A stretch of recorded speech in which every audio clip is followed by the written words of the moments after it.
How to block ads on iPhone. Hey everyone, welcome back to the channel. If you are new here, don't forget to hit the subscribe button and turn on the notification bell to not miss any updates. So let's dive right in. Open up your settings app and then scroll down to the very bottom and tap on apps.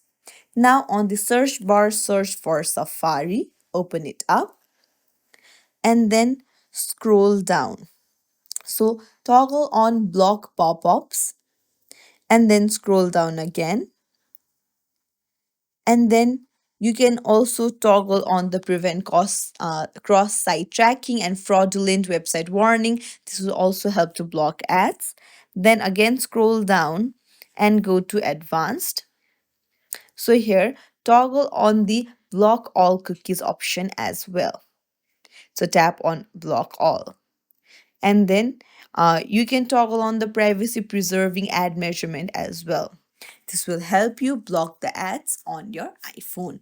If you found this tutorial helpful, don't forget to like and subscribe to our channel for more tips and tricks. Thank you for watching.